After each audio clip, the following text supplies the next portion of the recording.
au collège Albert Camus et aujourd'hui je vais interviewer Christophe sur son métier de surveillant. Bonjour, je m'appelle Anthony Guet, je suis étudiant au collège Albert Camus et je vais poser des questions à Christophe. Pouvez-vous nous présenter les tâches de ce métier? Alors on fait énormément de choses en tant qu'assistant d'éducation, mais la principale des tâches c'est la surveillance des élèves lorsqu'ils arrivent et jusqu'au moment où ils repartent le soir. On fait énormément de gestion d'absence des élèves, du suivi de ces absences. On fait beaucoup d'administratifs également. On envoie les heures de retenue par exemple par courrier. On fait énormément de devoirs en études surtout et on gère le passage des élèves à la cantine.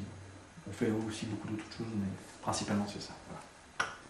Pourquoi avez-vous choisi ce métier plutôt qu'un autre? En fait, je viens j'ai fait un cursus universitaire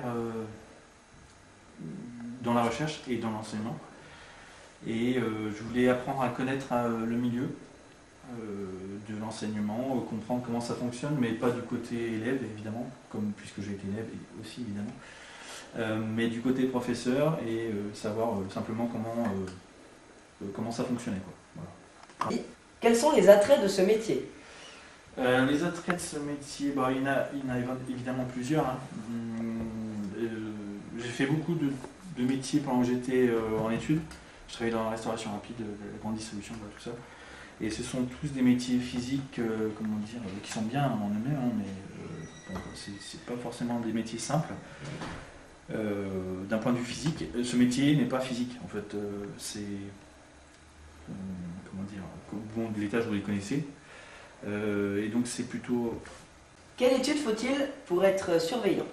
Alors au minimum il faut le bac, c'est ce qui est demandé pour être AED.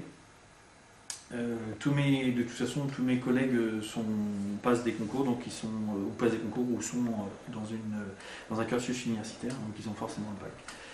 C'est ce qu'il faut aussi pour aider les élèves lorsqu'ils ont besoin d'aide en études pour les devoirs. Ce métier peut être définitif ou temporaire?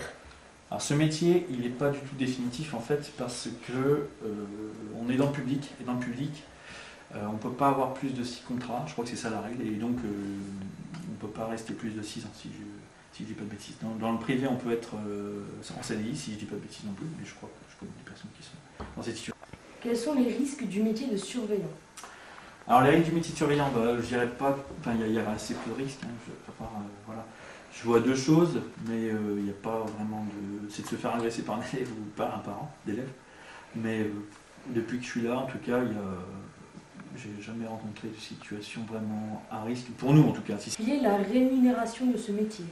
Rien d'exceptionnel, on est payé au SMIC, je ne sais pas exactement quel est le montant, mais c'est peut être 1230, 40, je ne sais pas. Voilà. C'est le SMIC, quoi. Je ne sais pas exactement quel est le taux, le montant.